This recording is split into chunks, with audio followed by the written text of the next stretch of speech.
سیدنا عمر رضی اللہ تعالیٰ کا وہ واقعہ آپ نے سنا ہوگا، مسجد نبوی میں تشریف رکھتے ہیں، ایک بندہ دور سے آیا، نیت باندھ لی اس نے، یہاں جو قریب بیٹھا ہے یا امیر المومنین، یہ متقی ہے، پرہیزگار ہے، نمازی ہے، بڑا اچھا ہے، فرمایا تجھے کیسے پتا؟ کہنے لگا جی میں تو اس کو روز نماز پڑھتے ہوئے دیکھتا ہوں۔ فرمایا جھوٹ کہتا ہے، جھوٹ کہہ رہا ہے تو؟ کیوں امیر المومنین؟ میں جھوٹ کیوں کہہ رہا ہوں؟ میں گھر والوں سے جا کے پوچھوں۔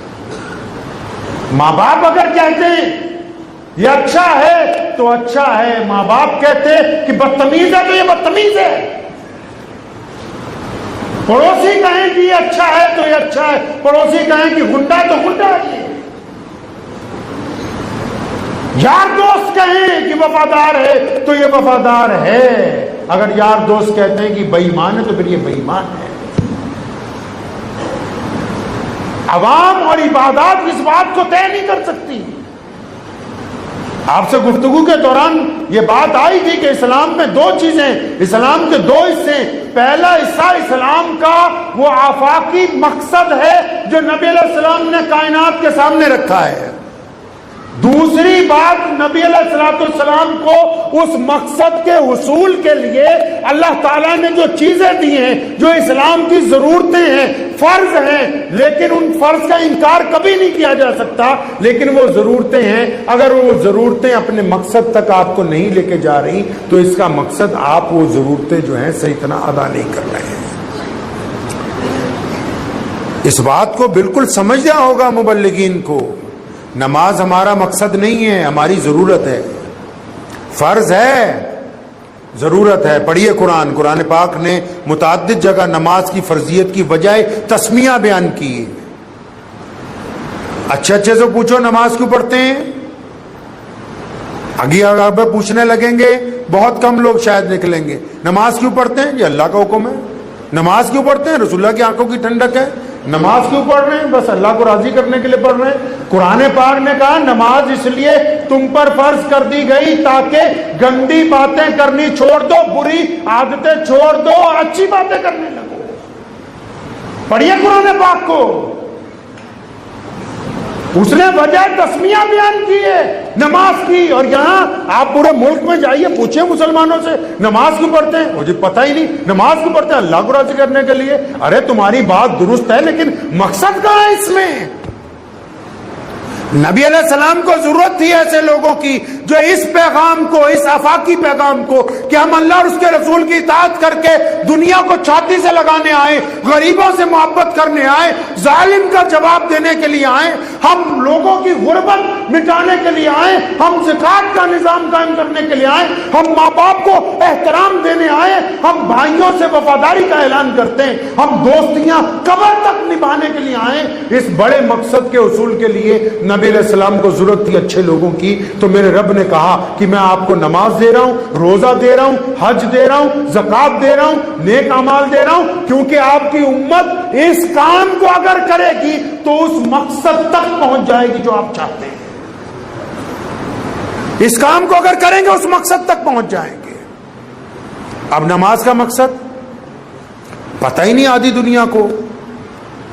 اچھے اچھے مولوی جو ہیں وہ بھی ذکر نہیں کر رہے کہ اللہ کے بندے ان کو بتاؤ کہ ٹھگی مار کے نماز نہیں ہوتی، یہ وضو کے، استنجے کے یہ فروعی مسائل ہیں، یہ تو ضرورتیں پوری کر رہے ہیں گے۔ آپ کو پوچھ کے جو اجتماعی بات ہے بتاؤ کہ کسی کی بہن سے زنا کا ارادہ کر کے اس کا نمبر لینا تلاش کر رہا ہے، یہ بدبخت نماز پڑھنے آ رہا ہے، نماز ہو نہیں رہی کیونکہ اس کی نماز اس کو زنا سے نہیں روک رہی ہے۔ بتاؤ اس کو کہ تو بے ایمانی کر رہا ہے، دودھ میں پانی ملا رہا ہے، تیری نماز نہیں ہو رہی ہے۔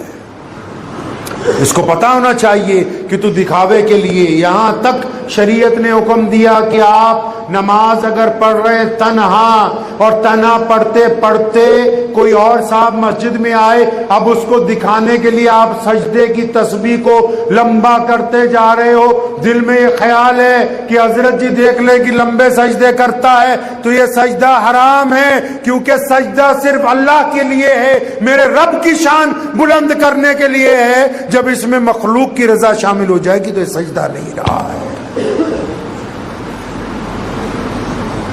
اسلام نے اعلیٰ پیغام کائنات کے، ایسے ہی تھوڑی ہم تک دین پہنچا ہے یار، پوری کائنات کے لوگ دوڑتے ہوئے ایمان میں داخل ہونے لگ پڑے. کیوں؟ کہ بھائی یہ ایسا دین آ گیا. آپ اندازہ لگائیں ہمارے باپ دادا، ہمارے جو آبا و اجداد تھے اس دیش میں بھی، وہ کتنے ایماندار ہوں گے. آج اگر ہم اپنے کسی غیر مسلم بھائی سے لین دین کے معاملے میں بحث پڑھیں تو وہ ہمیں کہتا ہے کہ یار تو مسلمان ہے، تجھے شرم نہیں ہوتی، تو جھوٹ بول رہا ہے. وہ ہم کو بولتا ہے کہ یار تو مسلمان ہے، تجھے شرم نہیں آتی، تو شراب پیے گا. یعنی ہمارے باپ دادا جو تھے وہ قرون اولا کے مسلمان تھے، ان کا کردار آج غیر مسلم بیان کر رہے ہیں. ہمارے کردار کو دیکھ کے لوگ اسلام پر آواز اٹھا رہے ہیں، لفظ اٹھا رہے ہیں کہ دین کیسا دین ہے. اس کا مطلب دوسروں کو کوسنے سے پہلے اپنے گریبان میں جھانکنا نہایت ضروری ہے کہ ہم کہاں پر کھڑے ہوئے ہیں. ہمارے پاس فروعی مسائل کے لیے، اختلافات کے لیے وقت ہے، لیکن مقصد اسلام کے حصول کے لیے ہمارے پاس وقت نہیں ہے. نبی علیہ السلام کی زندگی کیسے گزری اس کی ہمیں کوئی خبر نہیں ہے. ہمارے پیر حضرت مولانا شاہ عبد القادر صاحب رائے پوری رحمۃ اللہ علیہ، اقدس رحمۃ اللہ علیہ کو شاید آپ نے نام سنا ہو. تو میرے دادا حضرت مولانا مفتی محمد احمد لدھیانوی رحمۃ اللہ علیہ بھی ان کے مریدین میں سے ہیں، خلفاء میں سے ہیں. تو فرماتے ہیں، خود ہمیں انہوں نے یہ بات بارہا بتائی. فرماتے ہیں کہ ایک دن حضرت نے ایک دیہاتی کو بلایا اس علاقے میں، جو سہارنپور کا علاقہ ہے، رائے پور کا، بہت جنگل کا علاقہ ہے وہ سارا. تو ایک بندہ تھا، وہ نماز نہیں پڑھتا تھا، اس کو بلوایا. تو جب آیا تو ظاہر سی بات ہے مولوی بہت بیٹھے ہوئے تھے. تو حضرت نے کہا بھائی تو نماز نہیں پڑھ رہا آج کل، کیا بات ہو لی؟ تو کہنے لگا جی حضرت میں چاہوں تو نماز پڑھوں لیکن میں وضو نہیں کر سکتا، وضو نہیں کر سکتا، بنا وضو کے پڑھا لے گا. تو حضرت رحمۃ اللہ علیہ نے فرمایا ہاں ٹھیک ہے. ابھی یہ گفتگو ہی کر رہے تھے تو ہم جیسے جو نکھٹو مولوی ہوتے ہیں وہ بیچ میں بول پڑے، حضرت بنا وضو کے تو نماز نہیں ہوتی. تو وضو کے انکار سے بھی کافر ہے. تو حضرت نے پھر ان کو دیکھا، پوچھا بھائی یہ تمہارے پاس آیا ہے کہ ہمارے پاس آیا؟ حضرت آپ کے پاس آیا. اچھا پھر ٹھیک ہے، ٹھیک ہے تو نماز پڑھ یار، تو بغیر وضو کے ہی پڑھ. تو وہ راضی ہو گیا کہ جی میں بغیر وضو کے نماز پڑھوں گا. ظہر کے وقت اس نے بغیر وضو کے نماز پڑھی، عصر بغیر وضو کے، مغرب بغیر وضو کے. اب عشاء کی نماز میں وہ وضو خانے پہ بیٹھا وضو کر رہا ہے. تو دو چار لوگوں نے اسے پوچھا کہ بھائی تو کہہ رہا تھا بنا وضو کے پڑھا کروں گا. تو کہنے لگا جی میرے دل میں خیال آیا، اب وعدہ تو اس سے کر ہی لیا نماز پڑھنے کا، اب جب پڑھنی ہے تو سب وضو کر رہے تو میں بھی وضو کر ہی لوں. نبی علیہ الصلوۃ والسلام کو ایک قبیلے کے سردار نے آ کے کہا نا، یا رسول اللہ صلی اللہ علیہ وسلم میرے میں 4 خرابی ہیں، جھوٹ بولتا ہوں، شراب پیتا ہوں، زنا کرتا ہوں، چوری کرتا ہوں، بتاؤ ایک چھوڑوں گا آپ کے کہنے پہ؟ مسلمان ہونا چاہتا ہوں. آپ انبیاء کے وارث ہیں، دین فتوے سے نہیں چلے گا، دین فہم سے چلے گا، دین تدبر سے چلے گا، دین اپنی سمجھ کے ساتھ قائم کیا جاتا ہے. اگر آپ ضد پہ اڑ جائیں گے تو پھر تمام کا تمام معاملہ آپ کے ہاتھ سے نکل جائے گا. اب نبی علیہ السلام کو اس نے 4 باتیں بتائیں. پیارے پیغمبر علیہ السلام نے کیا فرمایا؟ فرمایا وعدہ کر لے بھائی جھوٹ نہیں بولنا آج سے. اس نے کہا واہ جی واہ، سب سے چھوٹے گناہ کا وعدہ لے رہے ہیں. اب بالکل ٹھیک ہے، وعدہ کر لیا میں آج سے جھوٹ نہیں بولوں گا. اب کیا ہوا؟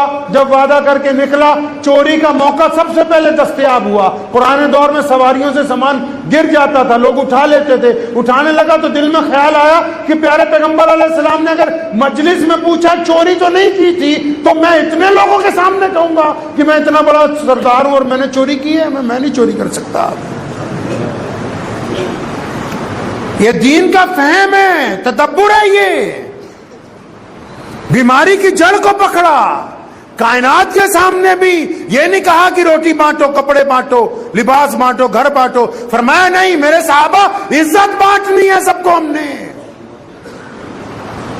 یہاں بھی سمجھا رہے ہیں، علماء نے بھی یہی سمجھایا کہ اپنے اعلیٰ تدبر کے ساتھ فہم کے ساتھ جو سامنے والا آپ کے پاس آیا اس کو اپنے فہم کے ساتھ تدبر کے ساتھ اس کی بات اطمینان سے سننی ہے، پھر اس کو طریقے کے ساتھ دین کے اوپر، کیونکہ دو طرح کے لوگ جو اسلام کی مخالف طاقتیں ہیں ان سے کسی اور انداز سے گفتگو کی جاتی ہے، جو اہل اسلام کے درمیان لوگ موجود ہیں جن کو کوئی شک ہے، جن کو کوئی شبہ ہے، ان کو اپنے فہم اور تدبر کے ذریعے دین کے اوپر قائم کیا جاتا ہے۔ ایک دور تھا اس ملک میں سیدنا حضرت مولانا قاسم نانوتوی رحمۃ اللہ علیہ کا، حضرت حاجی امداد اللہ مہاجر مدنی رحمۃ اللہ علیہ جا رہے ہیں دلی کی طرف پیدل سفر کے اندر، ایک گاؤں والوں کے پاس سے گزرے۔ اس دور میں بڑی تیزی سے لوگ مرتد ہونے لگے تھے، تو لوگوں کو پوچھا کہ بھائی تم نماز وغیرہ پڑھتے ہو؟ تو ان لوگوں نے اکٹھے ہو کے کہا جی نماز تو پڑھیں، ہم تو سالانہ طور کے اوپر تعزیہ بھی اٹھائے۔ فرمایا ٹھیک ہے کوئی بات نہیں اٹھاتے، کیونکہ وہ اس دور میں ان کے اسلام کی دلیل بن گئی کہ جب اگر کوئی ان کو اسلام سے خارج کرنے آتا ہے تو وہ کہتے ہیں نہیں بھائی ہم تو مسلمان ہیں۔ تو اب ان کو دین کے اوپر راغب کرنا، کیونکہ وہ دین میں ہی ہے، تو اس کو اپنے تدبر کے ساتھ کرنا ہے۔ اب کوئی ہم لوگ کیا کرتے ہیں کہ جو دینی گفتگو ہے جب اس کو عروج پر لے جاتے ہیں تو دینی گفتگو کو اس حد تک عروج پہ لیتے ہیں کہ اس میں ذاتی رنجش کو لے آتے ہیں۔ اچھا ذاتی رنجش کا نقصان کیا ہے آپ کو پتہ ہے؟ قرآن پاک نے ذکر کیا ہے کہ اللہ کی رسی کو مضبوطی سے پکڑو، انقلابی بات ساتھ میں فرما دی، فرمایا اگر تم آپس میں لڑو گے تو تمہاری ہوا